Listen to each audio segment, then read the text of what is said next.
Okay, roll tape, please, Mike. Rolling. Okay, rolling up. 5. Steady, Mark. At speed. Action. Yeah, just drop his ear, will you, Bing? I mean, Mr. Crosby. Thanks for the list, Bing. Very good of you. No trouble at all. Here we are, girls. Home at last, all shipshape. See you later, then? Yeah, see you later. Me and Kate will do a tour of the houses, so we leave the shops to you and Bev. Fine with us. Okay. See ya. See ya.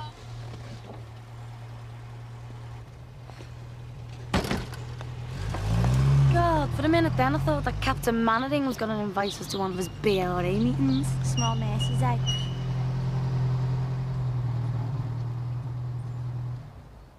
Right, we're back to work. Am I going to start on number 10? Yeah, you may as well. I've heard that Jimmy's redecorated and I haven't brought my sunglasses. Oh, thanks. So you leave it to me. Oh, don't be skiving. As if.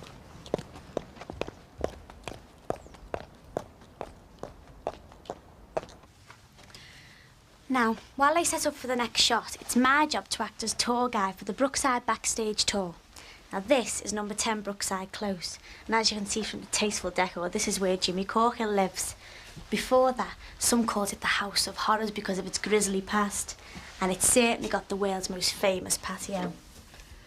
I'm glad Katie doesn't have to live here. This dirty, great big hole. Looks like you're trying to dig your way through to Australia. Not quite. Unless it's a tunnel, eh? So your mum can't see you sneaking off with the lads next door. No, it's only going to be a pond, I'm afraid. What for? Killer whales? It's a bit deep, isn't it? Whoa. You'd only have to go about 2 feet down. Well, I was reading up about it, and it said that if you want to keep fish in the winter, it has to be deep. Really deep, because of the frost. Oh. You see, if it wasn't deep enough and it got cold, well, the fish would get frozen into the ice, wouldn't they? Well, I could do it widening out, though, couldn't he? Tell you what, you go and make us a cup of tea and I'll start digging. No, it's okay. You're all right. I'm on my dinner break. First thing everybody says when they walk into a Brookside house is, aren't they small, or is it true that they're real? Well, they're definitely real. Nothing is shot in studios where there's no ceilings or shaky walls.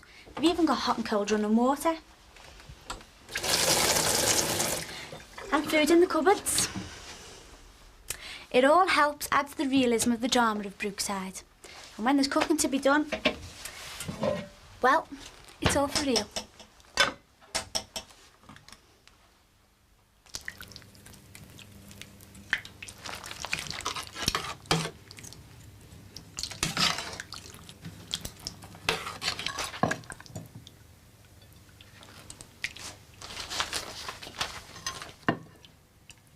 And over the years, just like a real house, changes are made, residents come and go, and so do walls. Like this here. There used to be a wall here dividing the lounge from the kitchen. He's a right plank, that guy. Him next door. He's looking at the cookers again. Oh, he's harmless. But then Barry Grant came along, got involved with Petra, and so, no wall. I better be going. Said that half an hour ago. Are you safe with him, Petra? I hope not. I'm only joking. Just remember there's a lot of nosy people about. Then Billy Corkill moved in. Him and his brother Jimmy also had a hand in making a few changes to the place. Like when Billy decided to convert the garage into an extension. And Jimmy turns up, sledgehammer in hand. You trace to us a bit, will you, kid? What do you think I am, then? No! Oh, you kill it! All right. Aye, someone's been working hard. All right, Billy, mate, how's it going? And here we are, in the extension. True to form, of course, it was built with more than a little help from Jimmy. Billy, have you worked out what you're doing with them bricks yet? Knock off, Jesus Christ. All right, kid. How's this your architect? Oh, no, Could have guessed it, couldn't I, you crooked little get? Jimmy Corkill. Pleased to meet you. My big brother's too pig ignorant. Off the back of a bloody lorry. But the extension nearly got Billy into trouble with the council because they discovered he didn't have any planning permission.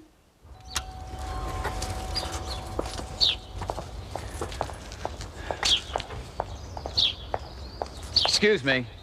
Yeah. This is the Corkills, isn't it? Number 10, yeah. Mr. Corkill. Thought so. Is your tone, you know? I shouldn't think so, love. His car's using the driver for years. Yeah, can I help you, mate? Mr. Corkill. That's right, yeah. Evans from the council. I didn't think you were in, Billy. Where's your car? It's in the garage. Do you want to have a look? What for? It's about planning permission, see? Oh. I've not got time to waste. Yeah, well, everyone knows I've got a garage, don't they? Oh, yes, yeah, it's a lovely garage. Yeah, but it's specially done up. I take pride in it. It's beautiful. There's no need for this. Oh, nothing's too good for Billy's car. There you go. That do you? It's even got lino. Yeah, well, he's very proud of his garage, Mr. Corkill. Yeah. I love my car. But it's not the garage I've come to see you about. What have you come for, then? That. And of course, this was also the final resting place for Trevor Jordache before he became the foundations of the patio. 1, 2, 3.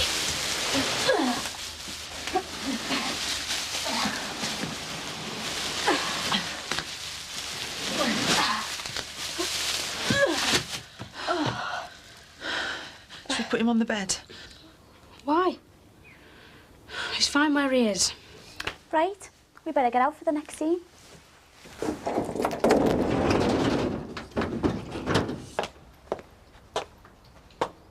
Where's everyone gone?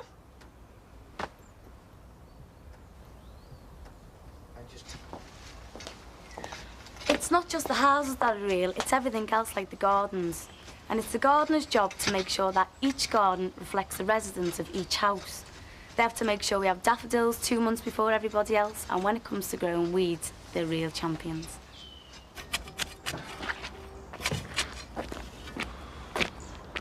There you go, boss. All finished. Yeah, Jimmy, got a little present for you. You what? Don't say I don't give you nothing. You are joking, aren't you? Does it look as if I'm laughing? Listen, I'm knackered. Look at the state of me. Look at me kecks. These are me busy kecks. They're ruined, these. Tough. And after you finish this lot, you can put this lot in round the back. What do you want for your dinner? Anything? Baked beans, soup, cheese? Anything? No, baked beans then. I prefer soup. Bloody hell. Where's the garden gone? What do you think? Oh, yeah, it's lovely. It really is. Oh, the little ponds and everything. Yeah. Looks like something else in one of those posh magazines. Hey, just think, not that long ago, this was the scene of a murder investigation. Whereabouts did they find him? This little pond marks the very spot. Oh, go away. Oh, it gives you the creeps, doesn't it? Now, Jimmy Corkill thought it'd be a good idea to mark Trevor's grave with a pond. Very tastefully. Oh, and no, we didn't use Trevor's hand, but it was real. We actually used an extra who had to lie down and have his arm buried. We even sent him to makeup. Oh, I can still remember that scene where poor Simba had to dig up that body.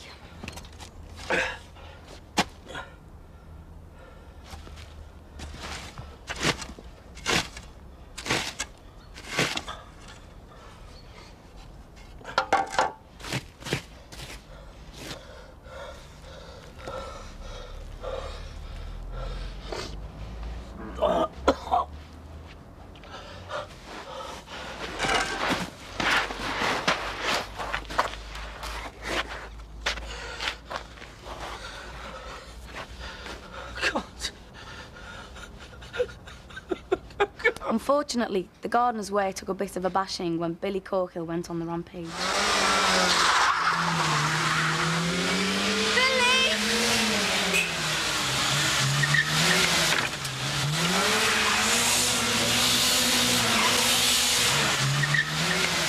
Come on! Come on, I'm only a dollite!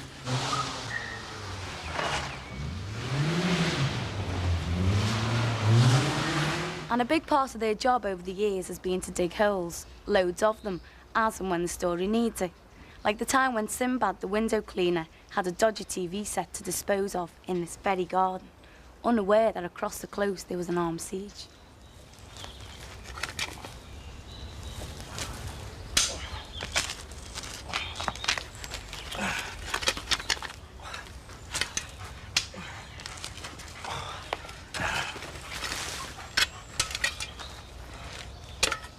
And, of course, both gardens got dug up, leading to a very unpleasant time for Sinbad and Mandy. Come and have a look at this, Carl. It's got bigger. Do you reckon it's a broken drain or what? Don't know. Might be an underground spring or something. It's 10 times worse than it was. There'll be a flight of ducks on it next. Oh, that puddle's still there. Yeah. Only now it's a pond. All right, I'll take a proper look at it when I get home from work. Oh, it'll be dark by then, and you'll be saying you can't see to do anything. I know you too well. Aye, aye. Looks like we've struck gold. Nice Oh, one. it could be anything. Look, don't get involved, Ed. Come on, out. Ah, it's all right, I'm there now.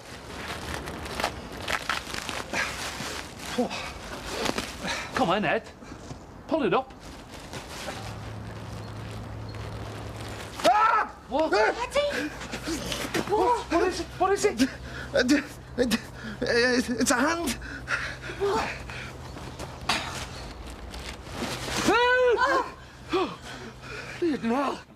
Now that hole we did actually dig in the Jordash's back garden, but when the writers came up with the idea of a massive hole suddenly appearing in the middle of the close, there was no way we could dig up the real road. So we cheated. Watch this and see if you can spot how. Stop panicking, will you? All we've got to do is let them in. When they turn up, They said they'd be here for 9. what they said. I don't know how you managed to get yourself so wound up. It's our furniture that's being delivered, not a 10-megaton bomb. My God!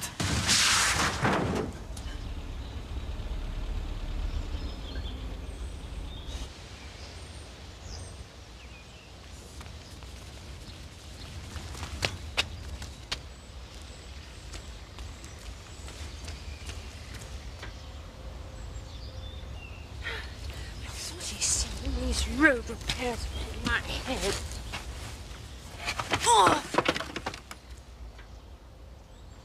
Did you spot the join? Now, Annabelle's mum, she didn't fall into a hole here. She actually fell into a hole we dug in the Jordash's back garden. Then we edited that into real shots of the close. So how did we get a car to disappear into a hole in the road? We built a huge platform 3 foot high to cover the entire close. This was painted to look like a road and a hole cut in it. There you go. Easy once you know our way. And of course, when it came to Damon Grant's funeral, rather than travel out to a real location and use a real graveside, we dug it right here. May he rest in peace. Amen.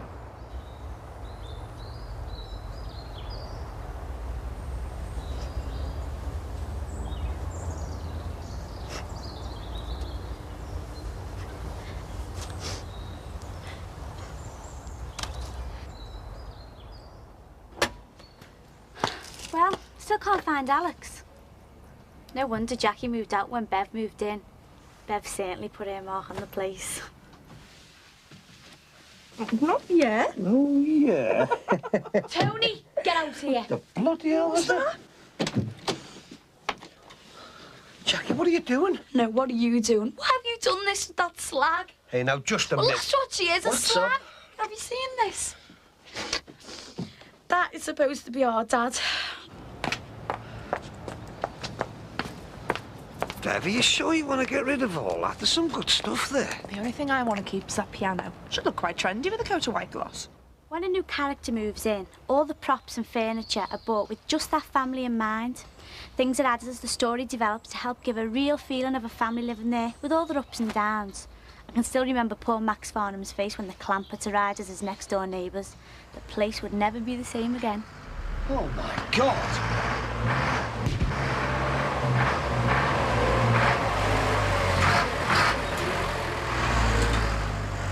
What's going on? Squatters?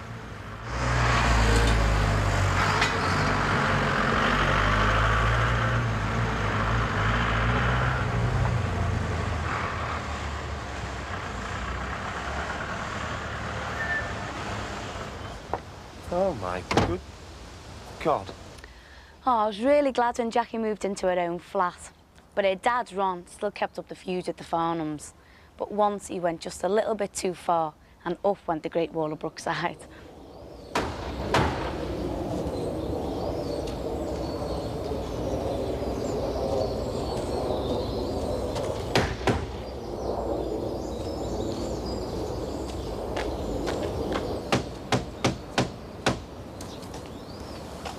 Ron, it's madness. It's good, though, isn't it? It's an eyesore.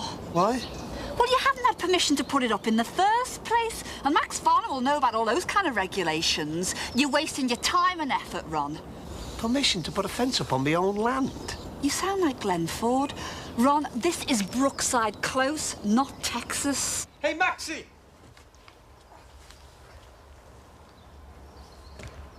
Can you see that, Maxie, lad, eh? Good, eh? Tell you what, I'll rig you up a couple of spotlights. That way you'll be able to get a really nice view of it out of your bedroom windows.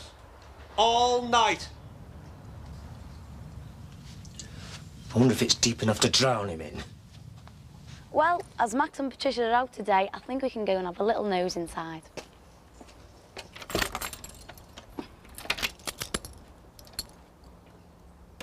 The wall of you open it to show the way that it is. Do you reckon it makes sense? I didn't know.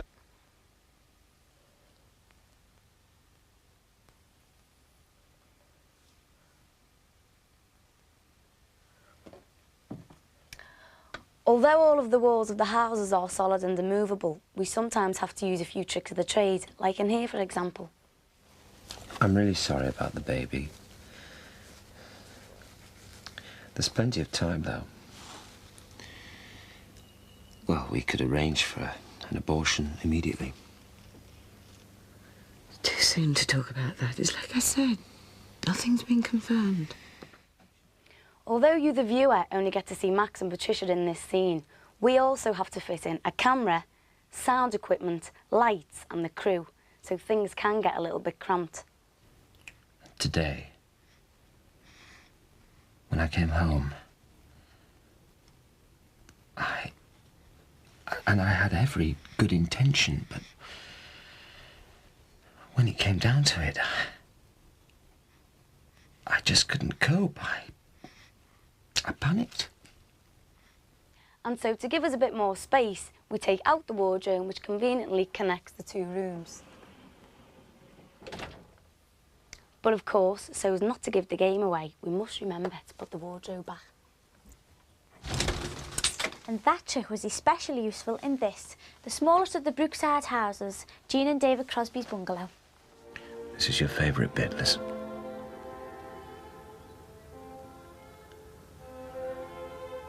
So much music we've shared, haven't we? What about all those old 50s songs? Johnny Ray, remember? You were distinctly enamoured with Mr. Ray, weren't you? All that sobbing and crying.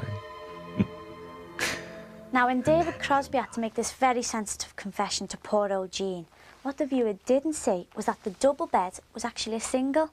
And once again, the disappearing wardrobes came in very useful. And the same trick was used in all those scenes when Bing wanted to find out what was in Rachel's letters.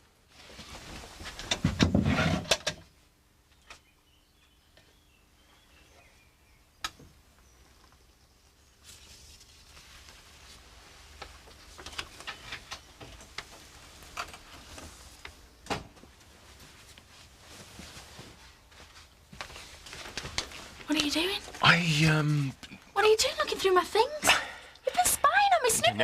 No, Rachel, believe me, I wasn't spying, love. I just wanted to see what they were, that's all. I just caught him snooping through my things. Oh, I'm sure David wasn't. This has got nothing to do with you. They're private. They're all I've got left of my dad. Yes. No, just please, leave my things alone. Before Bing and Jean lived here, do you remember Harry Cross and his gnomes? The gnomes, they've gone. There they are. Oh.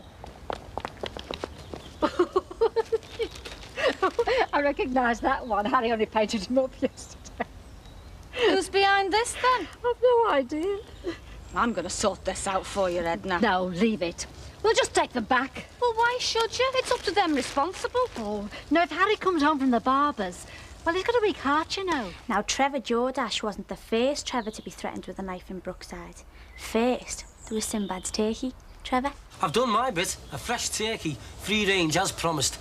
All you've got to do is pay me the balance. A fiver, and it's yours to kill. Do you think you can get an old soldier with that one? Ralph, get the carving knife out. But what about the fiver? Here. Come on, son. Come on. Come on.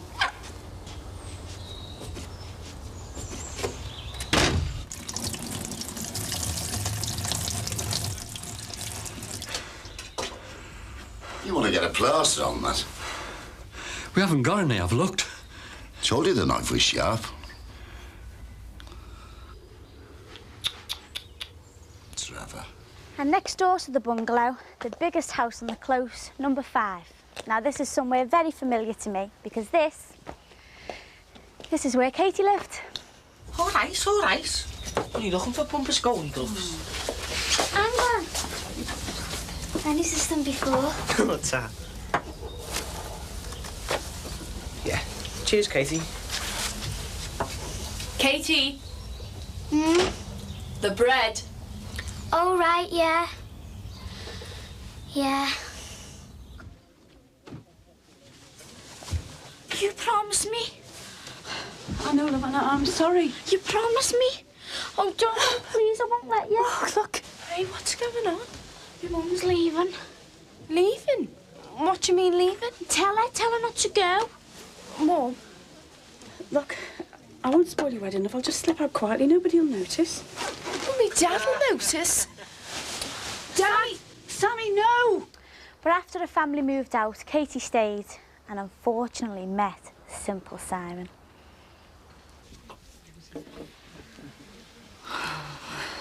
Vigil's over, Kate. Starving. I'll bring you some food. It's time for us now. Will you be upstairs while everyone's down here eating? Everyone knows you're the chosen one tonight. They'll be praying for us. No! Leave it, I say. You're mad! This is all mad! Kate.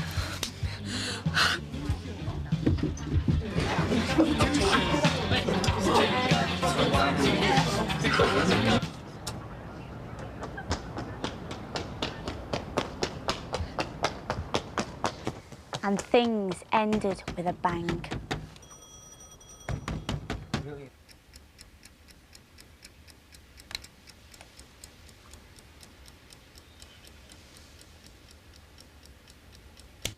Right, I've set it. Come on, quick. Get upstairs and untie him. We've got half an hour to get away.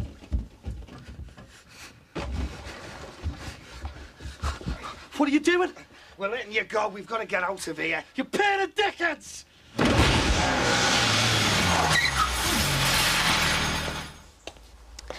Now that was done using powerful air cannons, lots of paper and false windows.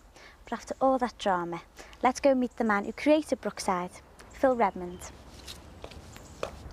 I decided to create Brookside because I'd stood around so many television studios which are really like dead atmospheres. The studios are just sort of air-conditioned boxes, soundproof. And you know when you get into a very dramatic moment in a studio because it goes very, very quiet, you know. Yeah. But everybody always wanted to be on location for the reality of it, you know, like the noise and, you know, the excitement and the fact that you could slam doors and the walls didn't wobble and things like that, you know. So that's what I was trying to get to. And I thought by building real houses, we'd actually have the best of both worlds. We'd have the excitement and the vibrancy of live location, but at the same time, they'd all be under our control. Are there any disadvantages, though? Well, I think they're the same disadvantages that when you're at a real location. I mean, you've got to watch out for things like, you know, the aeroplanes going over, the ice cream man who always comes in the middle of the scene and things like that. It might be raining when you don't want it to be raining, sunny when you don't want it to be sunny, you know, snowing when you don't want it to be snow. But I think the advantages far outweigh, you know, I mean, that sense of reality and the fact that it is under our control all the time. There's more advantages than there are disadvantages. So how many people does it take to make Brookside? Oh, about 200, really. Does that include all the actors? Yeah, there's about 120 full-time staff, and then when you add in all the actors and the writers and freelance staff, there's about 200. And then on top of that, there's actually about another kind of 100 people who just, like, you know, supply the company or come in for occasional parts and things like that. So there's probably overall about 300 people every year. So is this always going to be called Brookside? No, it was going to be called Meadowcroft, you know, which is a great, it's a great kind of builders, you know, the sort of pastoral name for a housing estate. But the channel had another programme in called Meadowlark, which was an established character from a stage play in the West End. And they asked me would I consider changing the name of the programme, and I looked out of my office window up there and saw the brook running along. I thought, well, what about Brookside, you know? So that was it. Right. So, what's your favourite memories from the past 14 years?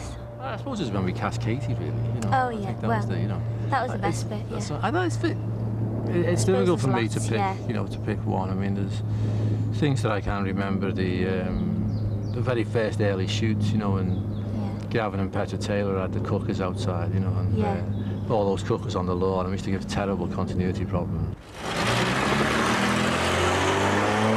I liked when Heather and Roger, you know, split up and Heather threw Roger out. Because I wrote the 4 scripts and I covered that thing in 4 days. I wrote 4 scripts in 4 days, you know. Yes, of course I love you. You know I do. No. Look, I'll call you back later. All right, bye-bye. You sod!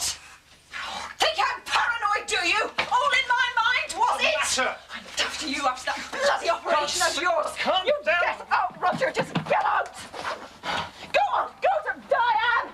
And while you're at it, you take your bloody work with you! I like all the young stories, all the young characters, all our various young characters that we've brought in, you know, because I like doing all that kind of mischief and things like that. Remember that time Tony Dixon, they dragged a great big tree onto the close. Oh, yeah, you know, I remember. they filled the whole close with the tree and things like that. Yeah, we done it! Yes. You were right, the lamppost out, we did it! Told you we could get it here. I didn't think that we could do it. Now I know that I've got muscles like the divvies on, baby. Now we've got it here, what are we going to do with it? Then the bigger stories like, you know, Sheila Grant's rape, you know, the breast cancer with Patricia, you know. I liked all the stuff with Katie and Frank, you know. And you remember when he used to talk about his dad and they went to see his grave and all that. I mean, that's actually one of my favourite scenes, actually, when, you know, Katie's sitting talking to her dad and he's telling her about the Japanese and the wars and all that kind of thing. So. You're not exactly the nicest of people. Is that why you won't let us buy anything Japanese for the house? Plenty of other countries to buy from, love. You don't need my bit of money. Well, why only us? All my mates have got Japanese things. That's just me, I suppose. I never fought in a war alongside my dad. So I suppose that's my little war, isn't it? Oh. So what are you doing now? I'm just checking everything for safety. Like to do me bit. Oh, looks a bit technical to me. But this is where they plug the cameras and microphones in. Every house has got one.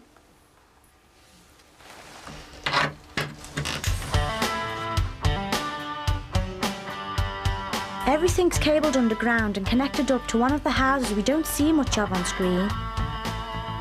And this is the reason why. The first floor of this house contains the gallery and the recording machines. Not much room for people to live here, is there? And downstairs we have wardrobe,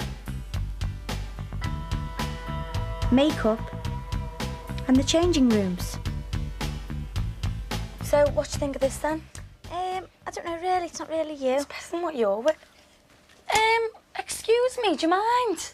Yeah, some places are definitely out of bounds. Yeah, I'll tell you what, why don't you go and find Sarah and John? I'm sure they'll look after you. Because I think it's about time we had a rest, don't you? Certainly is.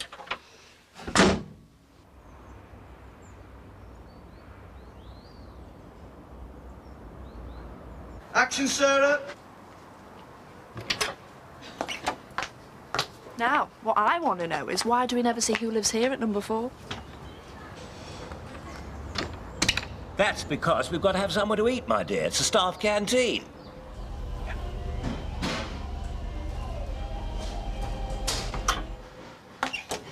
You full now, then? Yes, it was lovely. Ready to face the afternoon? You should have had some of that soup. It was gorgeous. Well, you see, I prefer to have about 18 bars of chocolate at lunchtime rather than a healthy meal. No, sooner you than me, my dear. I have to preserve my shape. That's what And comes lovely with being you a look as well. geriatric sex symbol. Right, I am off to the shops for a look around there. You going to come with me? No. I've got a few things to do round here, I think. Fair enough, then. See you later.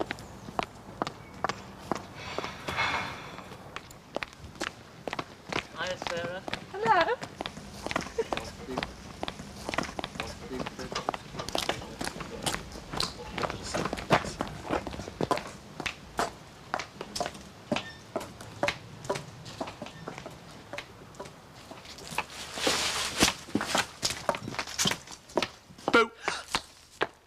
did you get there?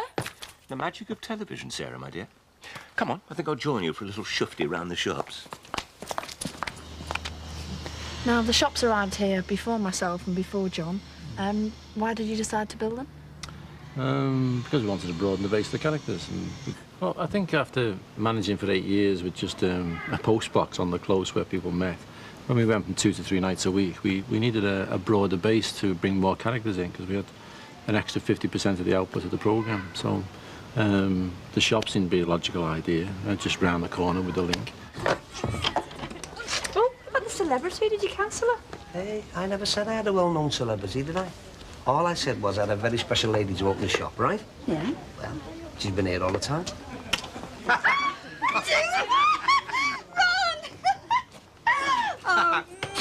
I think that's actually where I just handed it over to you, didn't I? Or, what was your first thing when the shops came in? It was actually, yeah. I was such a...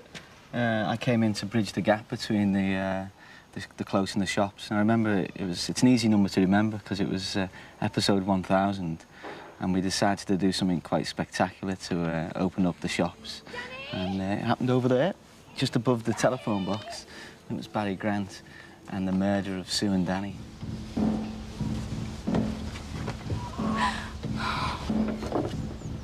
God, did you see that? I was terrified. When the episode was transmitted, what the viewers thought they saw was Sue, Danny and Barry at the top of a 30-foot scaffold tower. Oh, did you see him? I thought he was going to run over the edge. But for one of the shots, Sue and Danny were actually only 6 foot off the ground. Well, did he say something? He could have been killed. Oh, come on, look. Can't you take some notice of my side of it for once? Look, I know I've upset you, but it's not my problem, it's yours. You're the one who's all mixed up. What are you going to do? Oh, will you stop?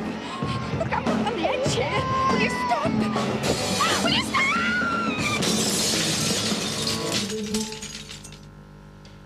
What did we stop for? That was just going well, that.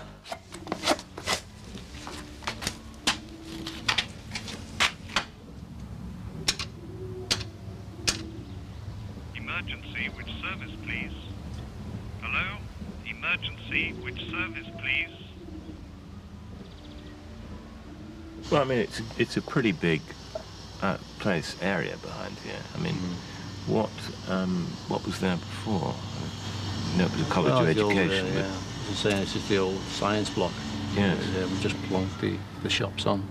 And it used to actually just look like the other one back there, you know, but it fell quite neatly into where all each divide or the structural beams were, fell quite nicely into a shop unit. So, what's your memories like? Can you remember, Sarah, the first time you appeared at the shops? My first trip to the shops, I was going for a job interview as a barmaid in La Luce, and Jimmy Corkill interviewed me, and I was all over him like a rash because I wanted to get this job, and it was all, you know, tiny short skirts and low blouses, and it was just about the first thing I'd filmed for the programme, and I was petrified.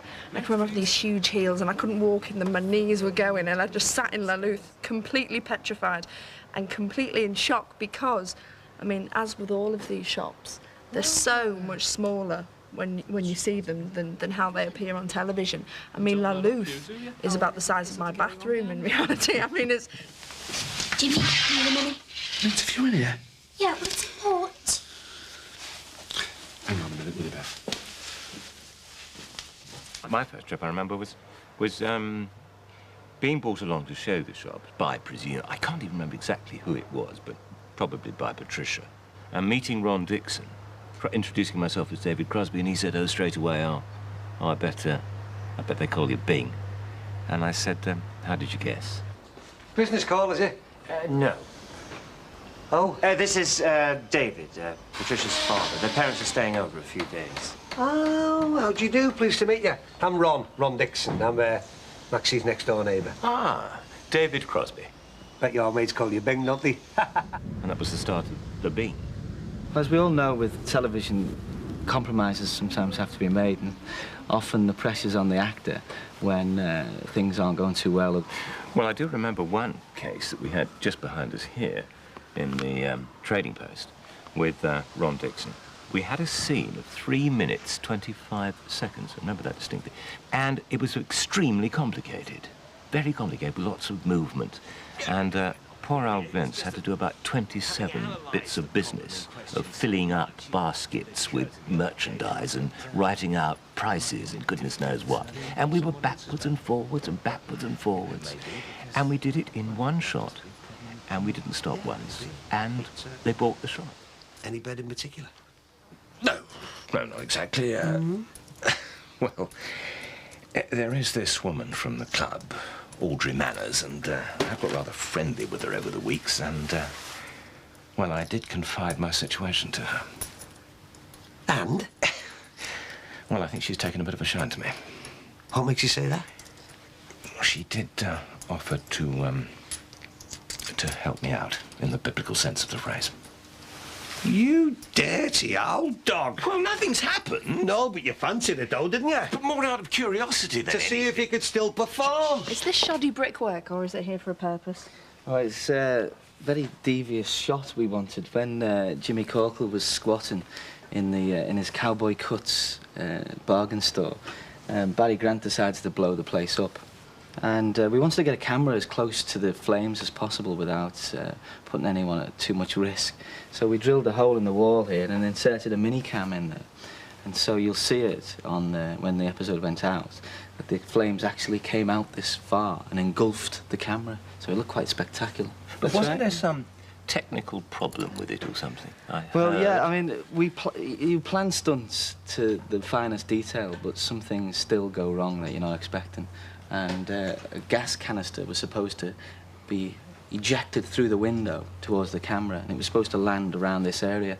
But I think the springs were a bit too strong, because it actually carried on and hit the camera. The cameraman had to dive out the way. And again, if you watch the shot very closely, you'll see the canister just about to hit the camera.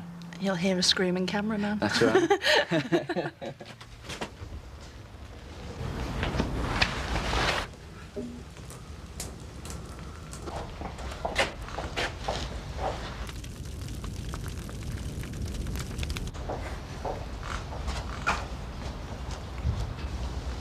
Brilliant. Can I buy that little top then off you? Yeah, and what about Alex? Is he coming along? No, why? What happened? You're joking. Really? Oh, that'd be brilliant. Oh, that's really good of you working there, yeah. Well, perhaps we can pop in the way. Hey, look, can you hurry up? I've got an important phone call to make here. Oh, listen, I'm going to have to go. Some blokes really bugging me, OK?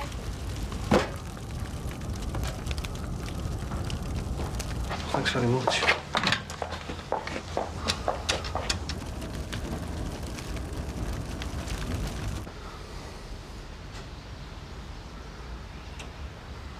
Oh, hello, yeah. Fire brigade, please.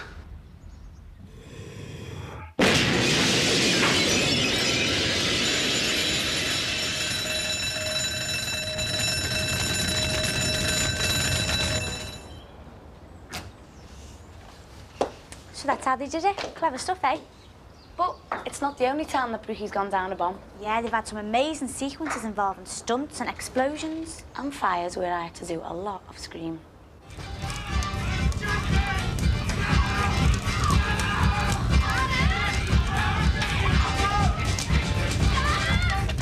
Is anyone in there? Is anyone in there?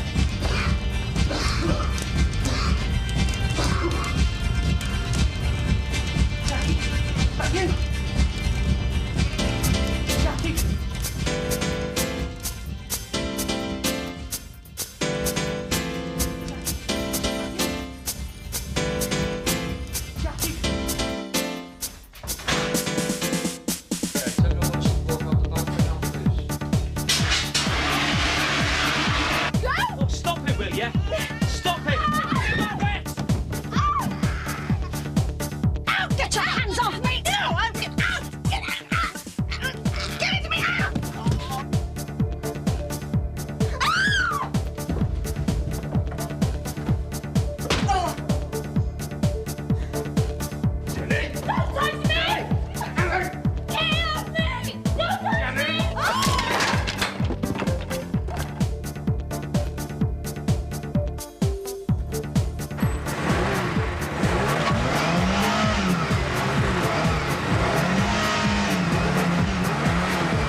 Because we use so many real buildings and sets, the characters are often seen moving around a lot, as we have no restrictions like a studio.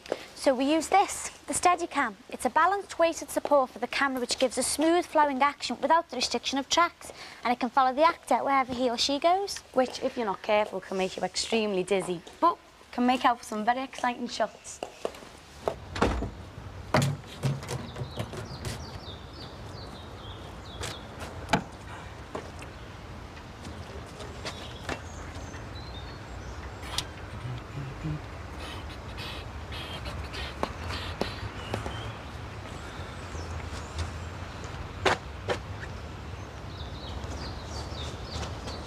Hey!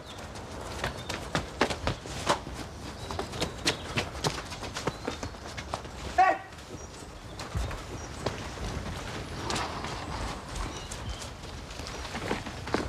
I loved you, you... Don't you see what all this lesbianism stuff is about? I don't believe I'm hearing this. I don't actually want to. You're going around with these people. Margaret, Chris, now Viv, but that's not you. That's not the real you. Mum, I am what I am and you have to accept that. I thought you had. Well, I tried, I really did, love, but it seemed wrong because you're not really a lesbian. This is just a reaction to what your father did. No, it's not. I can understand that. Any mother could. I mean, he raped you. He made you hate men. I don't hate men. Any girl would be put off men after what you went through, but this thing is unnatural.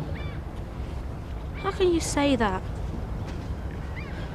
My feelings are the most natural I've ever known. It's not just about feelings, Beth. It's about what you do physically. I don't do anything I'm ashamed of. Beth, it's a phase. No, it's not a phase. I can't explain what makes me feel this way. I just do. Maybe it's always been there deep down. I don't know. I just know that I'm happy being what I am. Look, once this is all over and you've cleared things out of your mind, your relationships, you'll find proper love. You're not listening. I don't want to go out with boys and pretend just to make you feel good. I feel content with myself. And for once in my life, I'm not fighting against it. I'm a lesbian and you have to accept that. I want you to love me whatever I am. I'll never accept it. All I wanted was a normal family, and what do I get? A husband who sleeps with his daughters and a daughter who sleeps with other women. What do I get? A mother who sleeps with a man for money. Thanks, I needed to hear that. Do you think I need to hear that my mum doesn't accept me for what I really am? Yeah, well, I told you I'll never accept it. Well, I expect you to, then.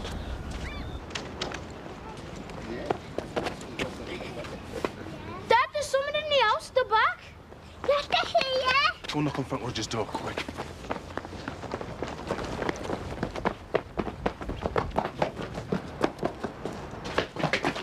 Hey! Whoa!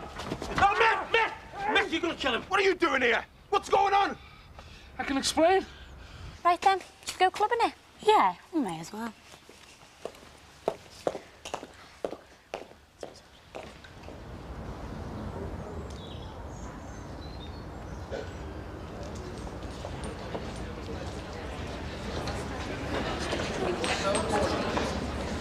Although it looks like a real nightclub, it doesn't really come alive until we fill it up with extras. What are you dancing for? Because this is how we do all the dancing scenes without any music. All right. Yeah, but the real finishing touch happens when we put the soundtrack on. Make the place sound really full. How long are we gonna keep talking like this for? No need to shout. Who's gonna buy us a drink then? Celebrating. Celebrating what? Guess he passed the driving test today. Something your big brother has never done. This is my sister Jackie and mate Katie. This is my boss Sean. Hiya. All right. Hiya. Come on then, we'll have a couple of bottles of this cheapo lager. Your hands in the air! I'm waving like you just don't care! If the music's good and you like it, hear somebody say, oh yeah!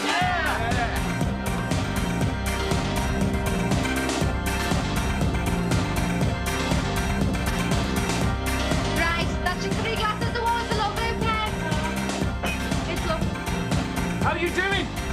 There's 2 girls been sick in the foyer. You can't be more than 14 in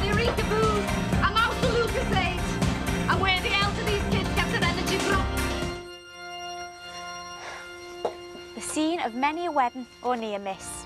Brings a tear to my eye. I always cry at weddings, me.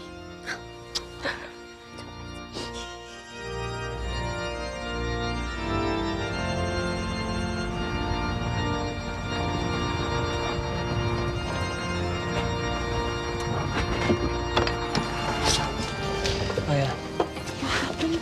Bit of a hangover, sorry. Oh, I knew you'd come. I call upon these persons here present to witness that I, Owen George, to witness that I, Owen George, do take thee, Samantha Louise, to be my lawful wedded wife. do take thee, Samantha Louise, to be my lawful wedded wife. Having fulfilled all the necessary legal requirements, I now pronounce you man and wife. Many congratulations to you both. You may now kiss the bride. Right, everyone ready to go in? Yes. All right.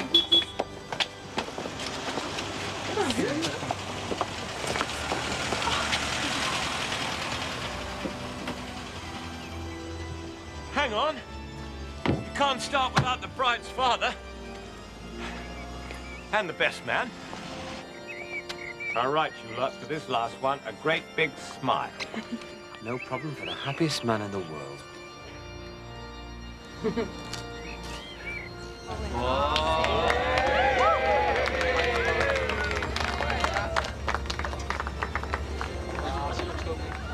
Hey! Everything all right? Yeah, the registrar wants us all in straight away. They're on behind time. Come on, love, they're waiting for us. Is there something wrong, Lynn? Just saying thanks to the driver. Right, I just want a quick one of you two together before you go in. Oh, we're going to wait till later. Right, oh, calm down.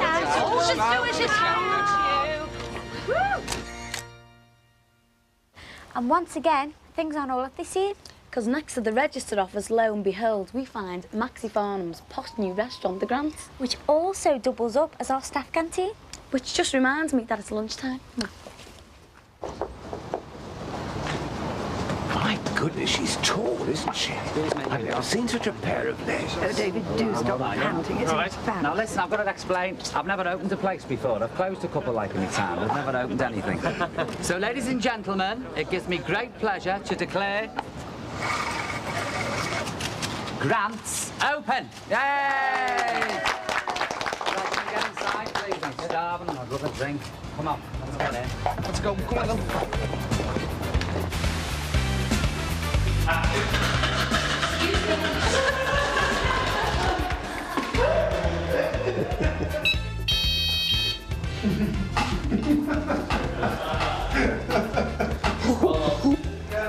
Hang on, lad. Still rolling? Fella's a bit new with the gear there. Oh, pizza bar. Yep. Okay. It's 10 minutes, yeah? Right, fine.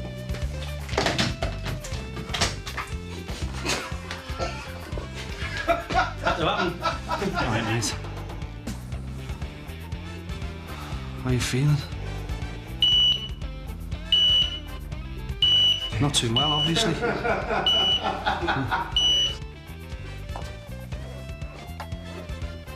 If you'd like to follow.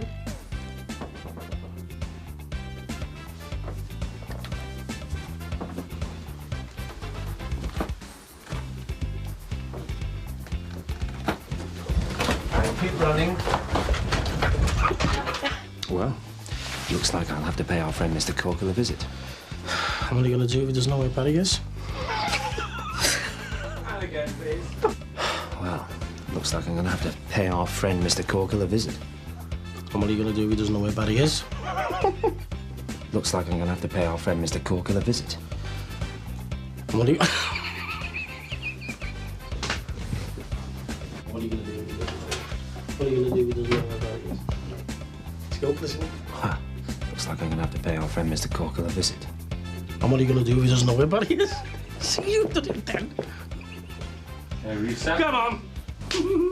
Don't let anyone say that I don't pay me way.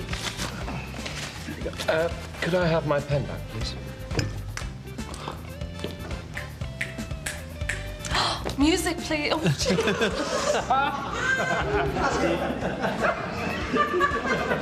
sure you don't want that here. Hey. This cost a bomb, this. Top-notch gear, OK? Yeah, well, we saw you coming then, didn't we? Just get on with your cleaning, will you, right? While I get on with this. Oh. Ronnie's going to kill you when he sees this lot. Oh, and by the way, that's upside down. I can't believe she did it. What made her jump?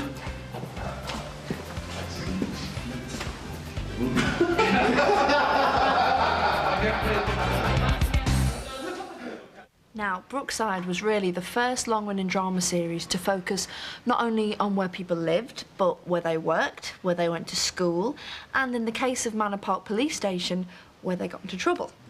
Yes, Sarah. I do remember this as the scene of a very embarrassing incident for poor old David Crosby, who was arrested and locked up in the police station for starting an affray, when all he was really doing was to try to stop one. Sorry, you keep a law-abiding citizen in custody and you've got anarchy going on out on the streets. I shall be informing my MP about this humiliation. Don't you worry about that. Oh. Morning. No one here to meet me? Doesn't look like it. Oh. But of course, as with a lot of the locations on Brookie, some are not all they seem. Absolutely, Sarah. Real hospitals, prisons and police stations can be very difficult places to shoot in. So, Brookside have their own. How are you feeling? Do you really want to know? Yes. I don't think you do. Why'd you do it, eh? What do you mean? You know, jump. I didn't. It was you. Why did you push me?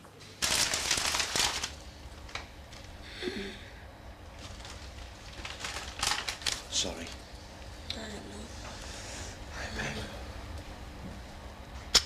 Always said you were no romantic. Ah, well, you know. How do you feel? Put it this way, I don't think I'll be swimming the channel.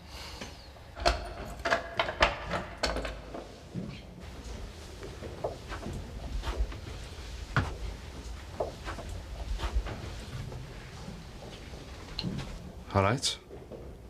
Come on.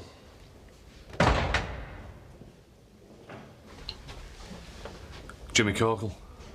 Don McAteer, your new lodger.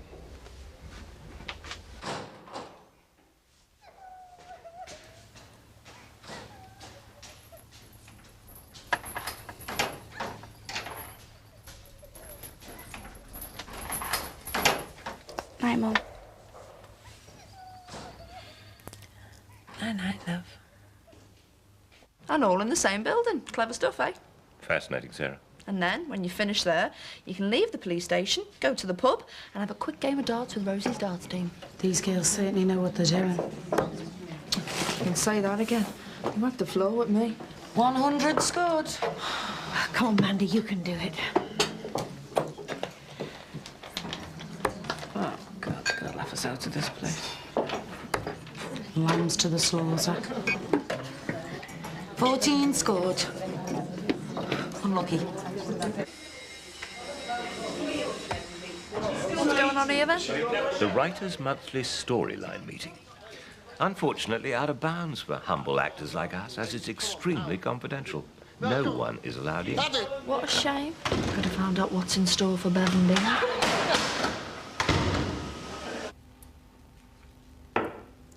Now, this is the most relaxing bit. If I could just stay in this chair all day and get my makeup done, it'd be the perfect job. Now, Lynn, what would you say is the secret of doing makeup for TV as opposed to making up models or makeup for theatre? Well, I think if there's a secret, it's in that we play everything down. We try to make people look like they're not wearing makeup, even though they have got makeup on. What would you say has been your greatest makeup challenge on Brookside? I think the biggest challenge we've had is with Jimmy Corkle. Because the storyline went over a period of 2 years, it was a gradual process from being just a regular scally white boy to a drug addict. Yeah. How's it feel, Jim? Unreal. Told you. So this is what it's all about. Yeah.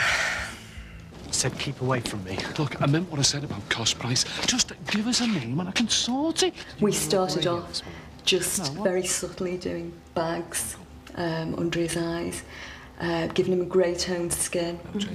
Until at the end of the storyline, we got into doing scabs, sores, spots. I can't tell you how sorry I am. I never meant any harm. Now, I'm sure there's millions of women who want to know how you create the gorgeous look of Bev. What do you do? Well, we try to complement Bev's wardrobe. Breathe in. That's it. Oh, I can't move. Anything vile, really. Anything just vile. We goes go in. for it, yeah. Ron, I'm off out, so you're going to have to look after Josh. Hang on a minute, love.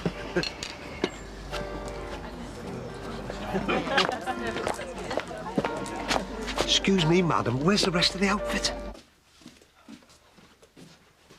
Is that another dress? Where'd you get that from? Town. No, it doesn't look right. Oh, I love this colour.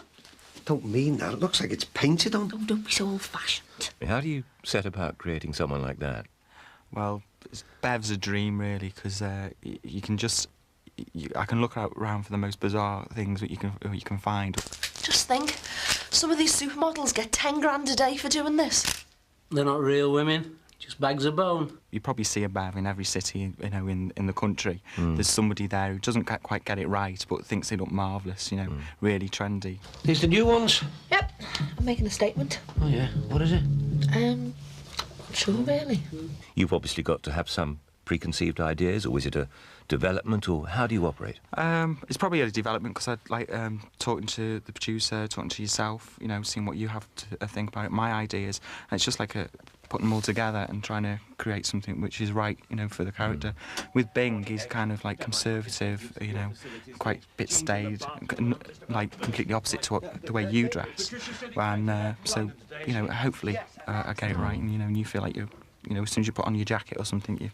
Talking of jackets, now, there was one jacket that absolutely defined Bing.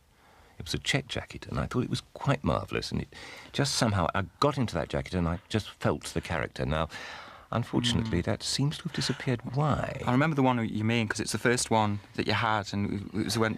The very first one we put on, you go, yeah, that's Bing, because, you know, I agree with you. That's right. Well, what happened was we put it in front of the camera, and it started, after a couple of weeks, it started to strobe for some unknown reason.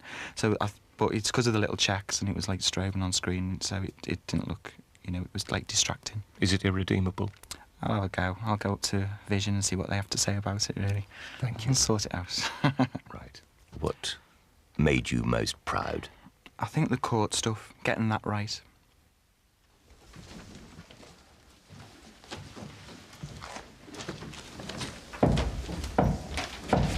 All rise.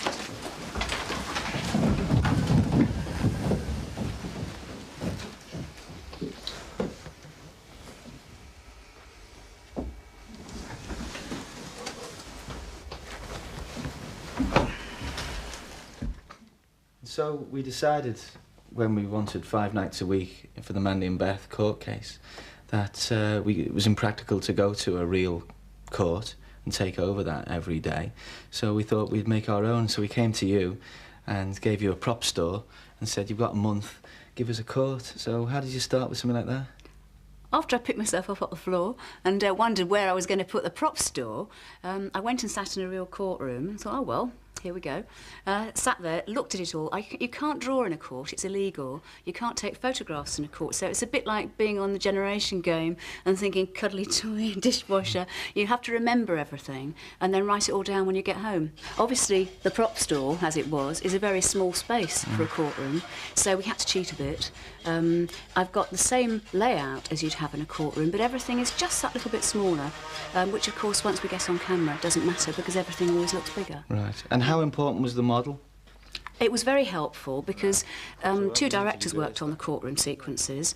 They weren't necessarily, at the beginning, familiar with the protocol of court, and it was very much easier to be able to explain that's where the jury goes, that's where the prosecution is, that's where defence are, and it gave them a chance to work out their shots. Jane, that's why you're PA. Right, Chris, are you ready to show that to me? It is primarily, as you will hear, a tale of human tragedy, of utter despair. That's unexpected.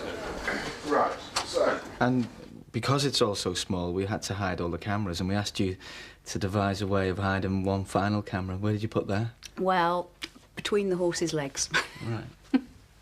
On average, how much weed killer containing dinitrophenols would it take to kill a person?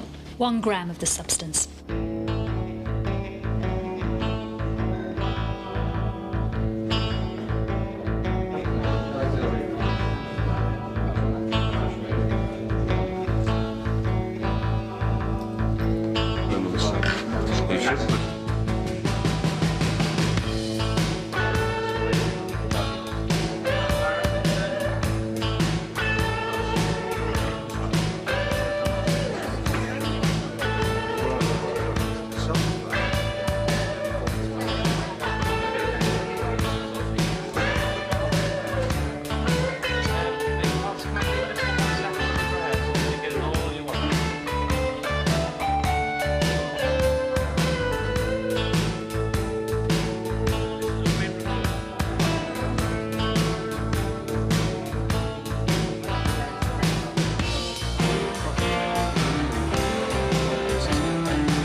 Now, I heard there were 2 endings to the verdict. Is this true? Absolutely, Sarah. And to prove it, here it is. Shown for the first time in its entirety. The alternative version, where Mandy and Beth fared very differently from what we saw on TV.